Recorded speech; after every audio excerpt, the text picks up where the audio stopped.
Hi guys, welcome to our channel Telugu audio stories with Maitri. నా ఛానల్ని ఎవరైనా ఫస్ట్ టైం చూస్తున్నట్టయితే తప్పకుండా లైక్ చేయండి, షేర్ చేయండి అండ్ సబ్స్క్రైబ్ చేసుకోండి. Miss Lakkamamba part 7. ఇక లేట్ చేయకుండా స్టోరీలోకి వెళ్ళిపోదాం. మీ పక్కన దేవతల అమ్మ, మిమ్మల్ని కని జన్మధన్యం చేసుకున్న నానమ్మ, ప్రతి క్షణం మీరే గుర్తుకొస్తున్నారు నాన్నగారు అంటూ ఏడుపందుకుంది లక్కీ. ఎవరూ లేకుండా టెర్రస్ పైకి ఎక్కి పైన వెళ్ళి నిలబడి కూతురి మాటలతో గాలిలో తేలిపోతున్న గురునాథం ఎంతో ఆనందంతో ఆయాసపడుతూ తల్లి లక్కమాంబ అనగానే కోపంతో ఎర్రబడింది లక్కీ ఫేస్. కానీ ఎంతైనా నాన్నగారు కదా, అందుకే తమాయించుకుంది. ఇప్పుడు మనకి చాలా కఠినమైన సమయం, కానీ నువ్వు ఉన్నత చదువు చదివి జీవితంలో ఎదగడానికి తోడ్పడే సమయం కూడా ఇదే. ఈ సమయంలో కుటుంబ వ్యవహారాలు మనసులో పెట్టుకొని నువ్వు బలహీన పడకూడదు అన్నాడు ఎంతో ఎమోషనల్ అవుతూ గురునాథం. ఇలాంటి టైంలో నేను నిన్ను కలవడానికి రావడం కూడా కుదరదు.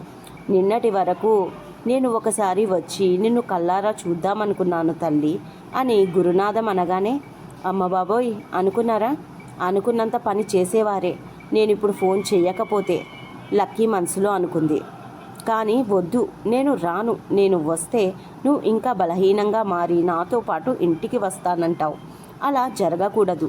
నువ్వు చాలా బలంగా మారి చదువు పైన ధ్యాస పెట్టాలి అన్నాడు ఒక పెద్ద స్టేజీ పైన స్పీచ్ ఇస్తున్నట్టు గురునాథం. లక్కీకి కావాల్సింది కూడా అదే. గురునాథం ఎక్కడ హైదరాబాద్లో వాలిపోతాడో అని భయపడుతూనే ఫోన్ చేసింది. మొత్తానికి నాన్నగారు రానంటున్నారు. నాకు అదే సంతోషం. ఆయన వస్తే కాలేజీ నుంచి, హాస్టల్ నుంచి డిబార్ అయిన విషయం నాన్నగారికి తెలిసిపోతుంది. అది తెలిస్తే ఇంకేమైనా ఉందా? నెక్స్ట్ ఆ వచ్చిన సంబంధానికి తనకి పెళ్లి చేసి పాడేశాడు. ఎందుకైనా మంచిదని నాన్నగారి మనసులో మాట బయట పెట్టించాను. ఎంతైనా ఇంటెలిజెంట్ లక్కీ అని తనను తాను మెచ్చుకుంది. అయ్యో నాన్నగారు, ఒక్కసారి వచ్చి నన్ను కలిసి నన్ను కల్లారా చూసి వెళ్ళండి అంటుంది ఓవర్ యాక్షన్ చేస్తూ లక్కీ. లేదు, నువ్వు నా కూతురివి. ఈ పరీక్షలో నువ్వు నెగ్గాలి, ఎక్కడా తగ్గకూడదు. అంటే నేను రాకూడదు. ఇక నువ్వు నాకు రోజు ఫోన్ చేయనవసరం లేదు. నేను చేసినప్పుడు మాత్రమే మాట్లాడాలి అంటాడు గురునాథం తెగరెచ్చిపోతూ. అయ్యో నాన్నగారు, ఎంత మాట అన్నారు. నేను మీతో ఫోన్లో కూడా మాట్లాడకూడదా?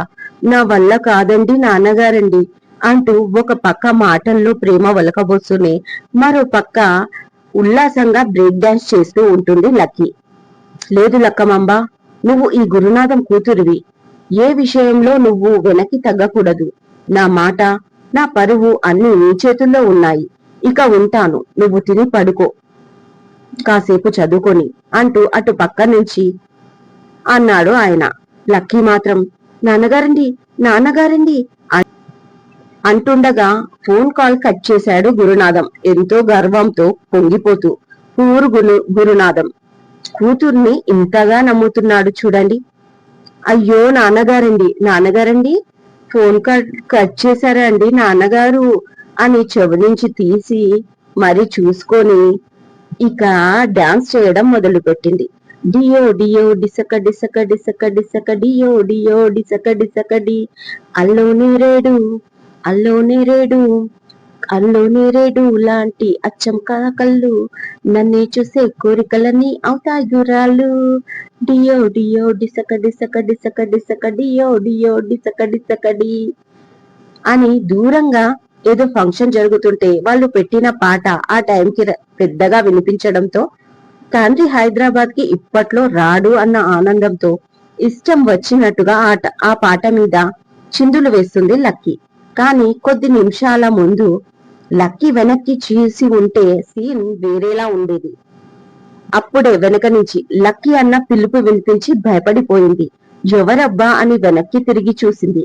ఎదురుగా పుష్ప, పక్కనే మళ్ళీ. వాళ్ళని చూసి అమ్మ బాబోయ్ బాబా అనుకున్నా.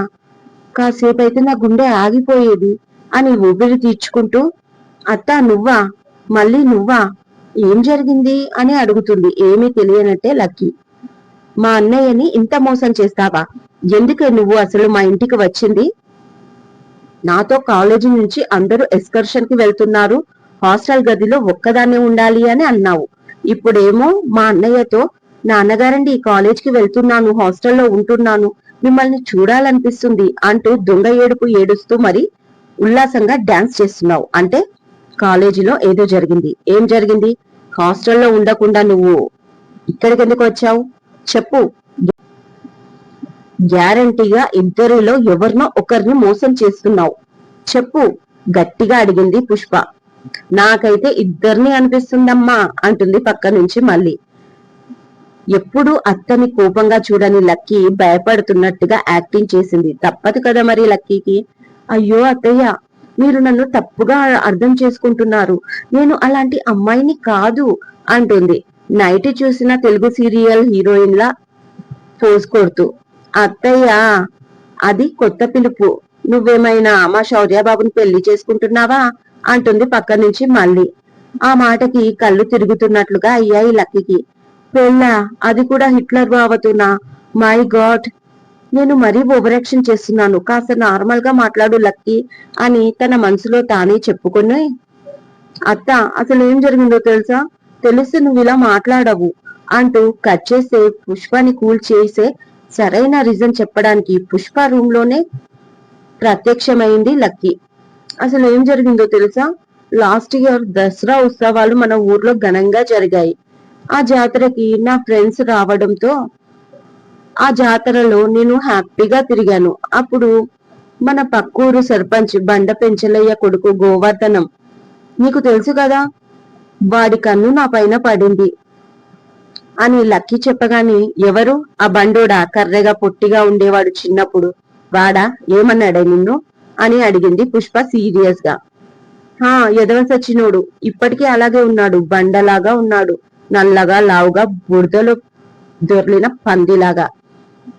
నేను వాడికి నచ్చానంట, నాకు జాతరలోనే ప్రపోజ్ చేశాడు.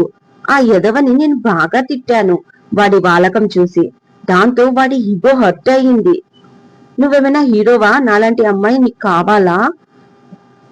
సినిమా హీరోయిన్ లా ఉన్న నాకు, సీమ పందిలా ఉన్న నీకు సూట్ అవుతుందా అని అడిగి వాడి ఈగోని టచ్ చేశాను.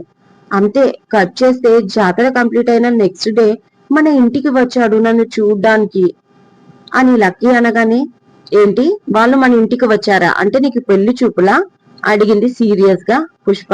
ఆ అందుకే అంది లక్కీ. అయ్యో, అన్నయ్య ఊరుకున్నాడా? తిట్టి పంపించాడా ఆసక్తిగా అడిగింది పుష్ప. నేను నీలాగే ఆశపడ్డాను, ఆవేశంగా వాడి వంక చూశానత్త. నాన్నగారు కూడా చాలా కోపంగా నీకు మా అమ్మాయి కావాలా అంటూ తిట్టాలని కోపంగా పైకి లేచాడు.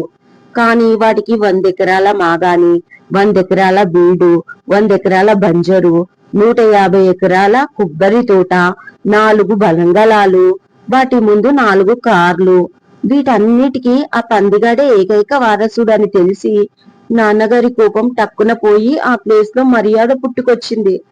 పైగా వాళ్ళే నన్ను డాక్టర్ని, డెంటిస్ట్ చదివించి పెద్ద ఆసుపత్రి కూడా పెట్టిస్తానని నాన్నగారికి మాట ఇచ్చారు. ఇక వెంటనే నాన్న ఈ పెళ్లికి ఒప్పుకున్నాడు అని చాలా బాధపడుతూ చెప్పింది లక్కీ. ఏంటే, నీకు పెళ్లి కూడా ఫిక్స్ అయిందా అని అడుగుతుంది పుష్ప బాధగా.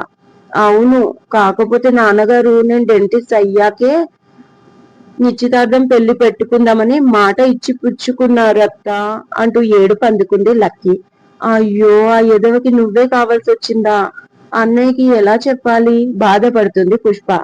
అదే కదా నా బాధ, ఇంట్లో ఫైనల్ డిసిజన్ నాన్నగారిది, ఆయనకి చెప్పేవాళ్ళు ఎవరూ లేరు. పైగా ఎదవ కాలేజీ చుట్టూ తిరుగుతున్నాడు నాతో క్లోజ్ అవ్వడానికి, వాడి నుంచి తప్పించుకోవడానికి. ఇంటర్న్షిప్ సిటీలో చేయాలి, ఊర్లో హాస్పిటల్ లేవు కదా, అందుకే 1 ఇయర్ సిటీకి అలవాటు పడడానికి 1 ఇయర్ ముందుగానే కాలేజీలో బాగా చదివి మంచి మార్కులు వస్తాయని నాన్నగారికి లేనిపోనివి చెప్పి హైదరాబాద్ కాలేజీలో చేరాను. ఈ లాస్ట్ 2 ఇయర్స్ అనినా హ్యాపీగా గడుపుదామని అంటుంది లక్కీ ఫేస్ అదోలా పెట్టుకొని. తన బాధను తను వెళ్ళబోసుకుంది. అయ్యో నా తల్లి, నీకెంత కష్టం వచ్చిందే. అన్నయ్య ఎందుకు ఇలా చేస్తున్నాడు? నువ్వు అడ్డు చెప్పలేకపోయావా? వదినేమంది అని అడిగింది పుష్ప. ఏమంటుంది? అమ్మా, ఏ రోజైనా నాన్నగారి ముందు నోరు విప్పిందా అంటుంది లక్కీ. అది కూడా నిజమే. మరి మా అమ్మ ఏం చేస్తుంది అని అడిగింది పుష్ప. నానమ్మనా అటు కొడుక్కి భయపడడం, ఇటు కోడలిపై జాలి చూపించడం, ఇవి రెండే వచ్చు. అందుకే అత్త, ఊరికి వెళ్తే ఆ రాక్షసుడు సినిమాకి వెళ్దాం, రెస్టారెంట్ కి వెళ్దాం, మా తోట చూపిస్తారా అంటూ నా వెంటే తిరుగుతాడు. అందుకే నీకు ఫోన్ చేసి 10 రోజులు ఇక్కడ ఉందామని వచ్చాను. అందుకే నాన్నగారికి కాలేజీ కూడా ఉందని అబద్ధం చెప్పాను అంటుంది లక్కీ ముఖం అదోలా పెట్టుకొని. మంచి పని చేశావు. నిన్ను సరిగ్గా అర్థం చేసుకోలేకపోయాను. సరే కాని తర్వాత ఏం చేస్తావే అంది పుష్ప ఏదో ఆలోచిస్తూ. అవునమ్మా, ఈ 2 ఏళ్ళు అయ్యాక తప్పదు కదమ్మా పెళ్లి. మరి అప్పుడేం చేస్తారు అని అడిగింది మళ్ళీ ఎమోషనల్ అవుతూ. అవును, మా అన్నయ్య చాలా మొండివాడు. నీకు వాడితోనే పెళ్లి చేస్తాడు. అప్పుడెలా అడుగుతుంది అయోమయంగా పుష్ప. ఏం చేస్తాను, తప్పదు కదా. తల వంచి తాళి కట్టించుకుంటా. కాని అత్త, నా మనసును మాత్రం చంపుకోలేను.